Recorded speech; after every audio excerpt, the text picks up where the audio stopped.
Okay. And so you are in this 2-year program and you're also deciding you want to be certified. So tell us what that meant. That meant like the program itself and then additional. Yeah. So I finished the program and then I had to do a clinical fellowship year. It wasn't really a year, it was like 9 months. I think you have to meet a certain hour requirement, which you can do within 9 months. So I ended up working at a skilled nursing facility because as far as I was concerned, I was going to work with adults. For some reason, I liked adults. I liked the medical side of speech. I did clinical placements for children just to be prepared because I knew there weren't many speech therapists in Jamaica and I would possibly have to work with children. But I was hell-bent on being in an adult setting. So I worked at a skilled nursing facility. And I worked with people with dementia, people who had a stroke, swallowing difficulties, that sort of thing. So I did that for 9 months. That was a whole trip too, because I got placed in Winston-Salem and I lived in Greensboro, so it required a commute for someone who didn't have a car or a driver's license. And I was convinced that I was going to take the bus from Greensboro to Winston-Salem, and then I realized that didn't make any sense. So I said, maybe I'll Uber. And then my roommate said, Alexia, I think you just have to get your driver's license. And I was like, but I don't want to drive on the wrong side of the road. We figured it out. Yeah. I got my driver's license. I bought a car. Oh my goodness. A 2001 Chevy Impala, a red Chevy Impala. I bought it for $800 US. Oh my goodness. And his name was Elmo. Oh my gosh, Elmo. You brought our girl through. Yeah. Elmo was. That's amazing. Elmo kind of brought me through. Elmo liked to break down. Elmo forever left me stranded. Oh my gosh. Good times. Good times for Elmo. Okay, so you were working at this, and what's the funny acronym? Not acronym. What's it? You say SNF? SNF, yeah. You're working at a SNF. Skilled nursing facility, yeah. And so you were there, and so tell me more. Like you told me that you had patients. So these are mostly Black patients. Yeah. And they're sometimes having other comorbidities with that cause their thing or go with it. So you had to kind of help to manage that in some cases. Yes, I guess tell us more about that experience. Okay, so I can tell you about my favorite patient. Yeah. Don't tell the other patients I said. So he was diagnosed with I think it was congestive heart failure, but he also had COPD, which is a respiratory difficulty, and he had a cannula, so he was getting oxygen. He was on 2 liters of oxygen, so a lot of oxygen. And he was often going to the hospital because he had aspiration pneumonia, meaning whatever he was eating or drinking was going into his lungs, settling and resulting in him getting pneumonia, right? And he had a specific diet where he was on nectar-thick liquids that would be safer for him to consume. But every day he would come down and he would go to the vending machine and buy himself some soda. And so he went out to the hospital for aspiration pneumonia, and he came back in and he ended up on my caseload, because once you go to the hospital, you end up back. You start receiving your services, so physical therapy, occupational therapy, and speech therapy. So he was back on my caseload, and he was resistant, he was resilient, he was non-compliant, but I wore him down. And I was like, listen, I'm begging you, just take your meds, just do what you have to do, start thickening up your food. And he goes, but I like soda, they don't thicken up my soda. And we made a deal. I said, if you come to me, I will thicken your soda. I don't care what time of the day it is, I don't care what I'm doing, I will thicken your soda. And we had that relationship to the point where even when he was off my caseload, he would wheel himself to the elevator, he'd come downstairs, he'd go and get the soda, and he'd wheel himself over to me, and I'd thicken it up for him. So yeah, that was my boy. That's awesome. I'm happy that you're able to do that. I keep whacking this mic. Sorry. For a patient, and that goes to show like the kind of care, like caregiver, if you will, or medical professional that you are. And we'll come back to that a little bit more. So tell us a little bit more about, so you were working in this skilled nursing facility, and what did it take? So the exams you had to study, or was it kind of as long as you're doing the hours, you kind of get this thing at the end? Okay, so the timeline. So if you do grad school, kind of towards the end of grad school, you have to take the praxis, which is the speech therapy certifying exam. You pass the praxis, you become a speech therapist. So I did that. I passed the praxis. Of course. And then you have to register for the state. So I've got licensed by the state of North Carolina. You have to meet your clinical hour requirements. So I think you had to do 20 hours of evaluation for children for speech, 20 hours evaluation for children for language, 20 hours evaluation for speech for adults, 20 hours evaluation speech for language for adults, and then you have to do the same 20 but for treatment. So I think you come up with, it was your 2020, 2020, 2020, 2020s. So a lot of practical hours is what it sums up to. And in both speech, language, in working with children and working with adults. So North Carolina has very intense requirements, but if you're going to be in healthcare, you have to prove that you want to be in healthcare, and you have to have that experience as well. So we did that. So you have your hours, your practical placement, you finished all your required college courses, and then after that, the certification process is optional. So you can graduate, do your practice, and be state licensed without doing the certificate of clinical competence. I opted to do that. So I am Alexia Blair, MA ccc-slp. Oh my God. I like She's fancy. She's fancy.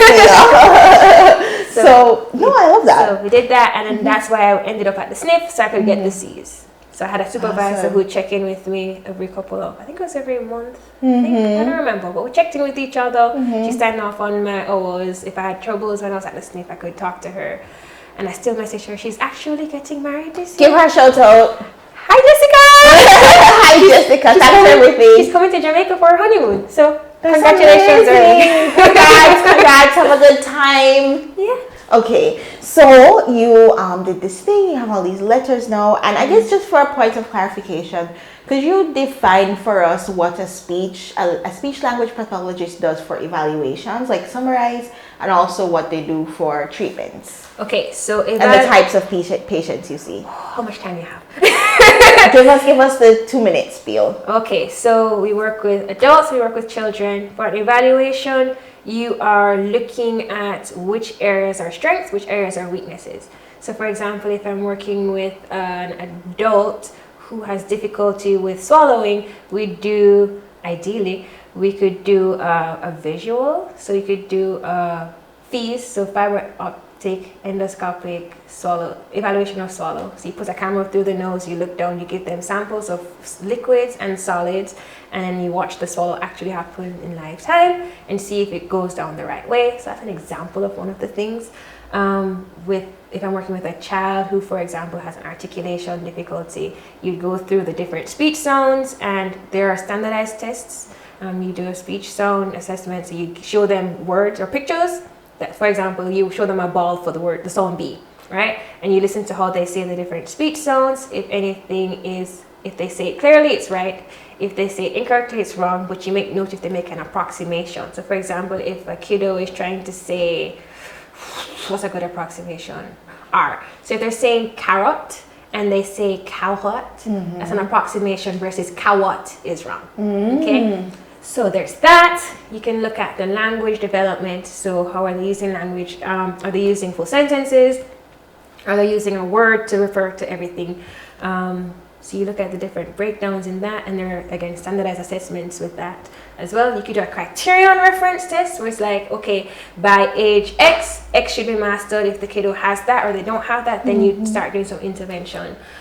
You could do a cognitive screen or a cognitive evaluation as well. So for example, if somebody has a traumatic brain injury, or if they have dementia or they're showing early signs of dementia, you look at their cognition, see what's missing. If they're having difficulty with like spatial awareness, you could do an assessment on that too to see which areas they're having a gap in. That's a lot, right? Yeah.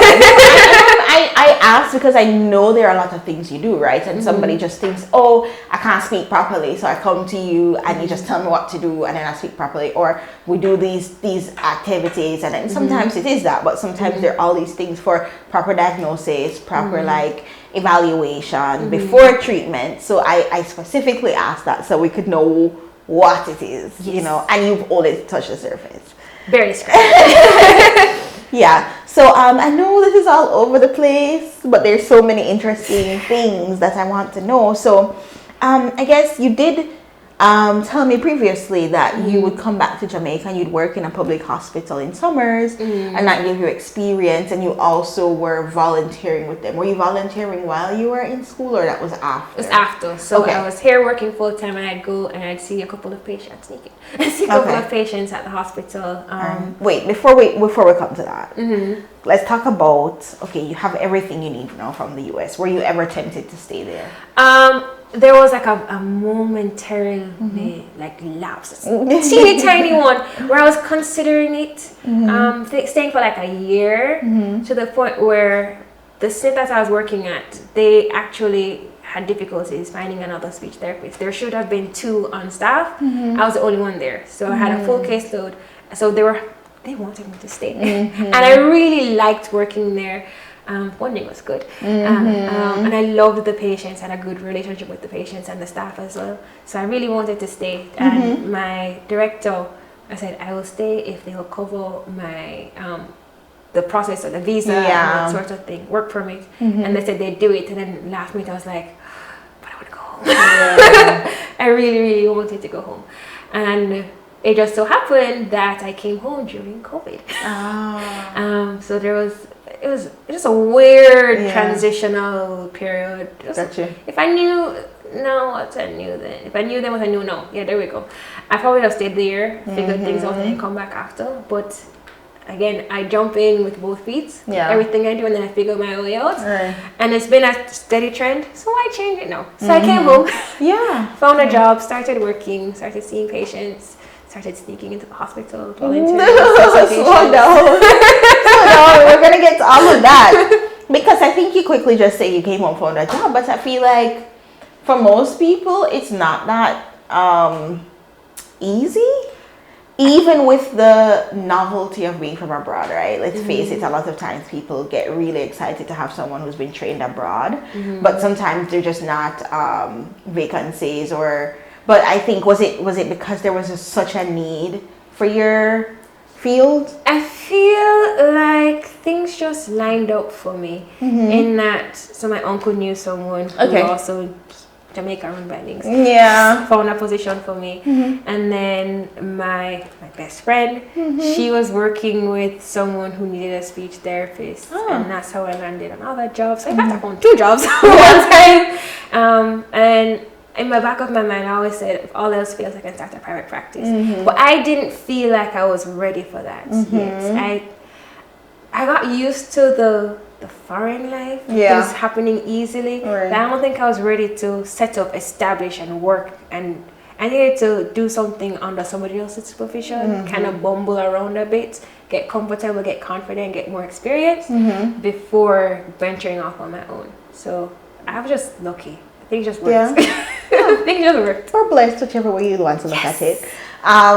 So you're back, and was there anything outside of work, like personally, were there any adjustments, or was it just kind of like I was back? Did you take a break when you just came back? I mean, I know it was COVID.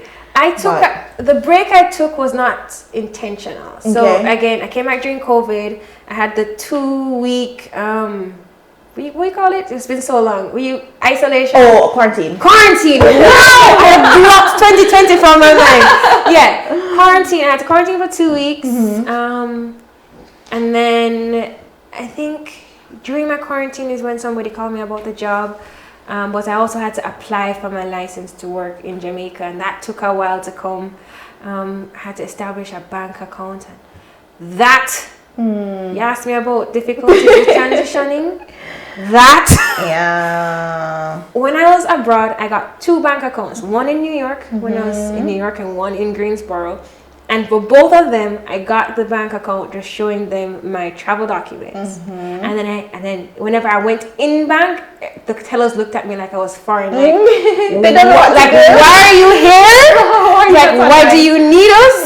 And that there was never a line. I just walk right up to the counter. And then I come back to Jamaica, and they want my birth certificate, they want ID, they want referral letter, they want JP signature, they want proof of payment, all kind of something. And then you go there and they want proof of address and you have to go back another day. And I was just like, I couldn't go into a bank without losing it. And I'm like, why is it like this? Right. What is this for? And it's never ever like, okay, we'll do this process, send us that by email. No, you have to come back. To this day, I don't go in banks. Like, if, like, this tempted to just save my money under the mattress. I don't like banks. That is fair. Don't like banks. That is fair. Trauma. Yeah. It don't matter which bank. Yeah, they're all bad. Out here, they're all pretty bad. You just have to pick the best. Whichever one you got in with first, you just work with them most of the time. But we're not here to talk about that. No. We're not so, okay, you're back. And so, for the most part, you just kind of hit the ground running, you'd say? That's pretty much, yeah. So once I got my license, I was good to go, and I went. I love that. So you were working at one place, and then you started volunteering at somewhere, and then it became more than all over the place. So I was working at a school in South Savannah, Lamar Inclusive, which is in Westmoreland. You're from Kingston. Let's Yeah. stop and explain, okay? Because you're essentially coming from one of the most eastern parts of the country, going to one of the most western parts. Yeah. And you would drive. Yes. So my grandaunt gave me her car. It was just a toots better than Elmo.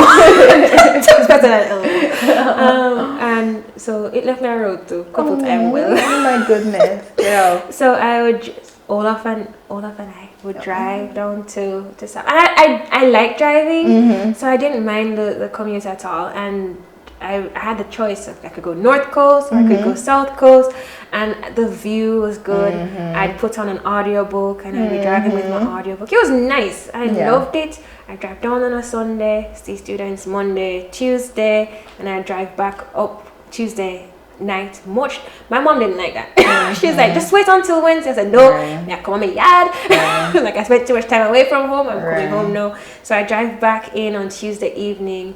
Wednesday was my day off, and then I'd start working at Revamp Comprehensive Thursday, Friday, half day Saturday, and then repeat the process. So how long was the drive on average? To South? 4 hours. I hear you can do it in less time, but yeah, no, that's not do that. Don't do that, folks. I have to take care of Mary and Aubrey one picnic, so we were safe on these roads. Yes, I love that. So it's 4 hours, 4 tranquil hours, just time to myself, thinking, planning, just reflective. Yeah, like I didn't mind the drive at all. Like I like driving, so it's good. No, that's good. And I think for some people, a lot of people, it's very therapeutic. You have people who literally are going through something, they'll just get in the car and drive. But also, I'm framing what was going on for you professionally. So you had 2 jobs at the time, and this was because there was a client. You got the opportunity for 2 jobs, but there was always a client need. Yes. So I was lucky. Again, there's never. Yes, there's an ebb and flow, but I tend to have a pretty steady caseload, regardless of where I am. Because a lot of people don't know of the need until they need it. Yeah. But once you need it, there's always a steady flow, right? So I've never been out of work. Homegirl said she'll never be broke. Did you hear that? Oh my gosh, I love that. I love that. Yeah. So it's rewarding, and it's rewarding. That's what it is. But I enjoy what I do. Yeah. A lot, and it's because I can work with different age groups and different disorders. It's never a dull moment. It's never the same day twice. And my kiddos keep me on my toes. Somehow I ended up working with children. Let's pause there because you said you didn't want to. Like, if you had a choice, you wouldn't. But you said you spoke to a colleague who was like, specialization isn't really a thing because there's just the need is there. Was that a hard pill to swallow, or did you kind of just accept it and keep going? It's because I knew that going into it. I made sure that my practicum placements were varied. So I worked with adults, I worked with children, and then the North Carolina requirements required you to work with adults and work with children as well. So I was equipped to come back and work with children. And then I came home, and like my very first patient ran into the room, and I think he hugged me or something, and I was like, all right, it's not so bad. And I've slowly warmed up some more, and I think that if any of my patients' parents watch this and see that I didn't want to work with children, they would come in and tell me I'm a liar. Because I am really good with my kids. You're really good. I'm good with my kids. You're good. Yeah. And I just feel like you're the kind of person who just attracts kids. Like you're colorful. I am a kid. Yeah, I just feel like, but they think I'm one of them. And I'm pretty sure they think I'm one of them. And sometimes I think I'm one of them too. So if they're on the floor rolling around, I'm on the floor rolling around. But that's what works. That's what they need. That's what they like. Listen, no wrinkles. They put me on. I love that. Okay, so you're here, you're working, and you did. What's the point at which you decide I'm not gonna work for anybody else? I'm gonna start my practice, which is called Hello Speech Therapy. Hello. There's an exclamation mark, so you have to Hello. say, yes. Speech therapy. Just like that. I always wanted to do a private practice. When I came home, I registered a company name. Yeah, I did. My aunt's going to kill me. She didn't like the name. I called it multi-massive speech therapy because I wanted something cultural. Yeah. Oh, I love that. Right, multi-massive, but it just never wasn't meant to be. And Someone's gonna steal that. I also listen, it's up for grabs. I chickened out, truly. And I was just kind of, it's fine. And then I kind of waffled around. I was working with another company, and then again, jumping with both feet. I was looking around at different places, and I found a location that just happened to be the dentist that I used to go to when I was younger. I was like, I have to work here now. So I found a location that worked for me, and it just really and truly, it just happened. Yeah. I can't even pinpoint like when I said, okay, I'm going to start my private practice. It just happened. Gotcha. And it's like I woke up one morning and I had a private practice in front of me. That's so funny. But I guess what you spoke earlier about, when you just came back, knowing you needed some time to get confidence and to just understand this cultural space in Jamaica, understand the business practice, all of those things. Like, do you feel when you started, yes, the opportunity was there, but do you feel like you were ready to work or just no, to be on your own as a private practice? Like when I'm asking you, like, what was the point at it happened? There was an opportunity. Yeah.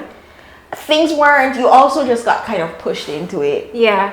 But were you like mentally ready? Yeah. So that's the thing. I feel like I just woke up and there was a private practice. Got you.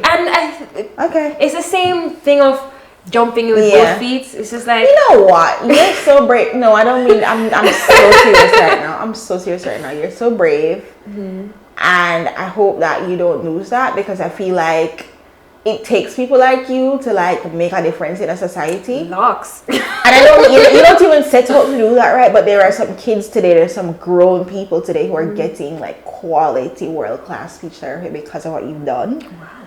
And I hope that you don't ever stop. Like don't start second guessing everything now. Just keep doing what you're doing. Boy, it's like a level of stupidity. It's like insanity. Delusion. Listen, I like to say I'm a permanent resident of 8 Delulu Avenue. That is my official address. You know what? It's so funny you say that, because somebody said to me, "Oh, so how do you do?" And I said, "Yeah, I think I'm a little bit crazy." But nowadays they like to say, they don't say that. They say they're a little delusional. Yeah. So may we forever be. I'm very delusional. May we forever be a little delusional. Yeah. So I knew I wanted a private practice at some point. Yeah. And it's like, I think I called an accountant, and my dad's an accountant. He referred me to somebody, and then she was just like, "Okay, we can start a company for you." And I was like, "Okay."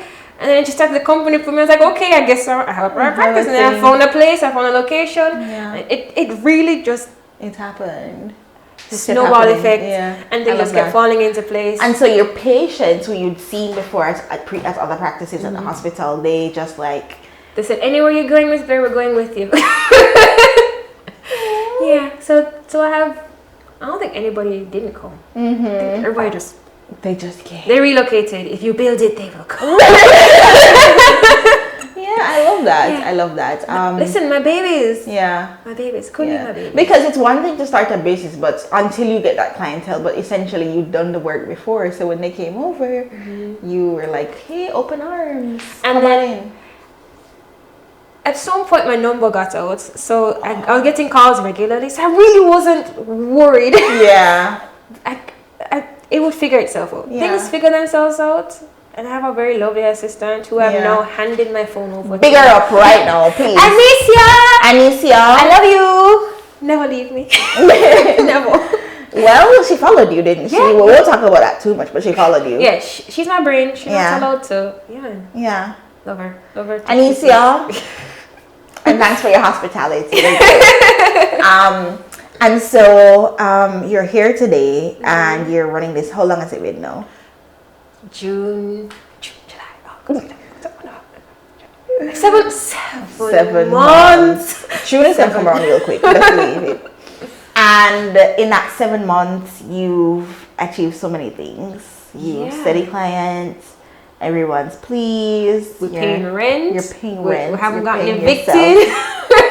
That's real. What did you tell me about the first month? So it wasn't very smart starting a business in June because that's my slow period because all my kiddos, they're either traveling or they're off on summer break. So it's a very unsteady. And yes, technically I can fill the slot with another patient, but it's like I have to put those patients after. You have to maintain. Yeah. So we floated. We made it through. Everybody got paid. Nobody never got bed hungry, and I didn't get evicted. That's not a small thing. That's not a small thing. Yeah. Summer's ruined many businesses. Yeah. Okay, so let's not gloss over that. Okay, so let's talk about some things that you, I guess, before we talk about tips for anybody who wants to go back home, let's talk a little bit about if there's anything that you saw when you were working in the US that you wish was a little bit more commonplace now here. Insurance. Yes.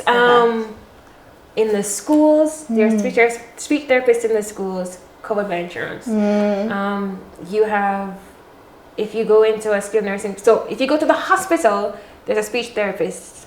Acute care, you have your outpatient, you have your inpatient speech therapist. If you leave the hospital and you go to a skilled nursing facility, there's speech therapists there as well. And then that was funded by your insurance. For example, insurance will cover the first 100 days. Just one example. Some insurances do that. So your first 100 days fully covered by your insurance. So it's not coming straight out of pocket like it is for a lot of people here. And then what is covered by insurance is far more broad there than locally. So for example, if locally might not cover stuttering. They'll cover your expressive and receptive language delays, but not necessarily stuttering. Abroad, they don't care. Speech difficulty, once you can prove it is affecting your academic success, you get coverage. Fully. What else? There's a number of speech therapists as well, because again, hospital, multiple in the hospitals, skilled nursing facility, in the school, there's no shortage. So then, people call out often and ask, why is there a wait list? There are 8 of us, right? And not everyone, in the country? In the country. And most of them are in Kingston, I bet. Right. That's There's crazy. one in Montego Bay, one in Ocho Rios. Don't vex with me if I forget somebody, but I think those are the Kingston, Ocho Rios, Malay. Pause. Kids? You're thinking about some things you don't, you like talking to people? Please, we're begging. Parents. Your kids, Norman Manley doesn't need any more students. The medical school doesn't need any more students. So here is something that your students can do. They won't go broke. If all you're concerned about is money, they won't go broke. They won't be hungry. But there is a need. There's a desperate need. Okay.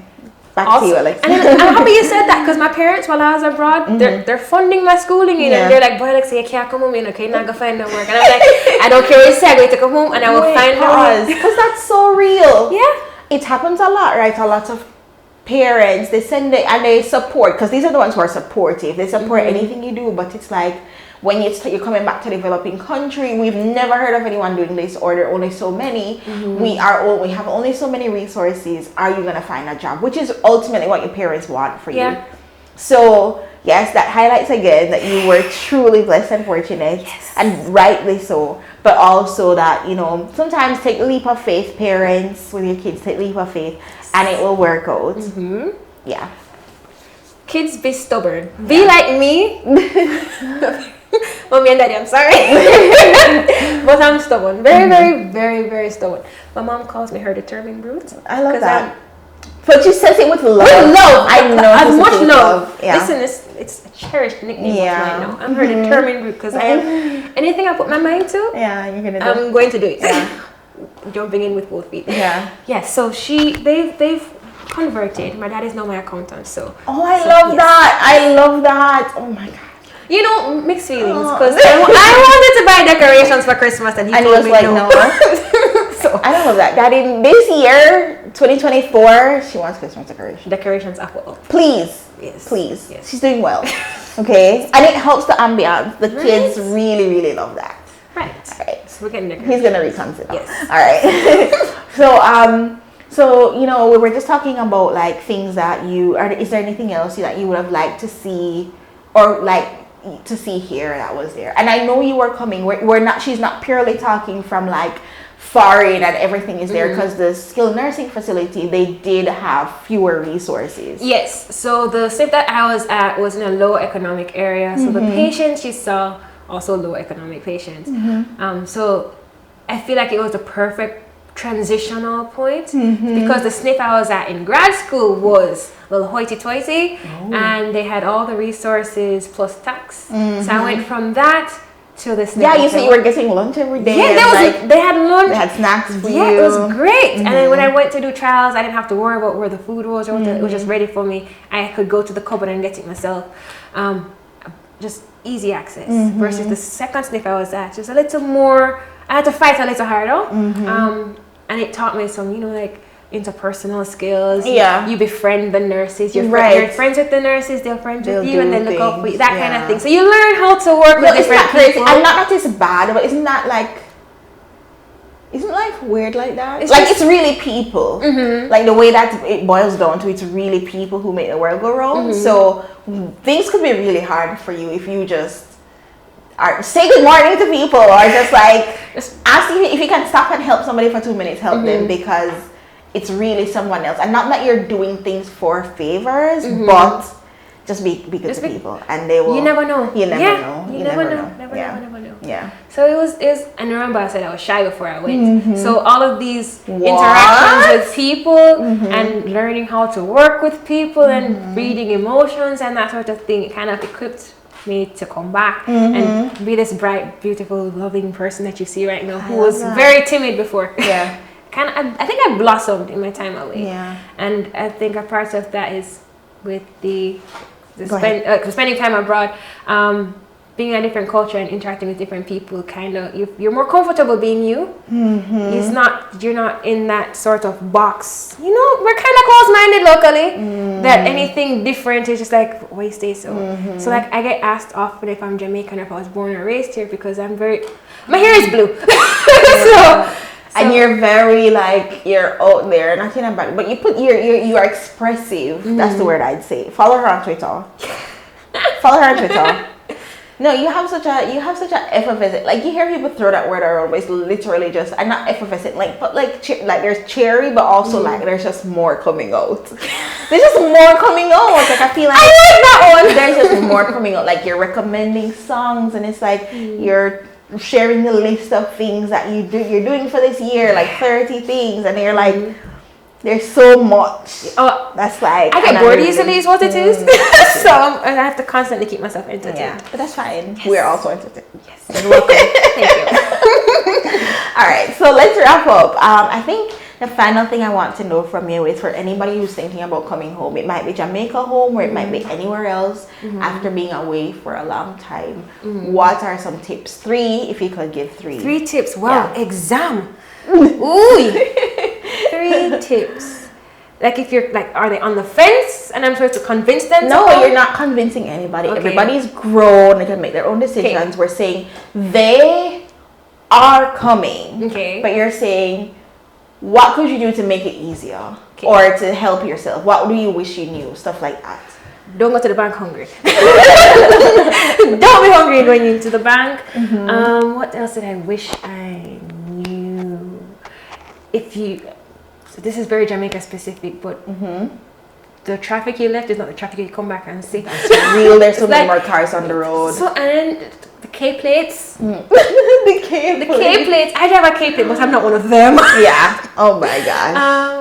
What else? So to fill anybody in, so the licensing system, they go alphabetically, and so I think we're still in the K's right now. L now. I saw L. Well, so L's were at L's, but K's were the last. But basically, the newer drivers, they're just a little bit. They're green. Yeah. So. And they're very confident in the green. Sorry.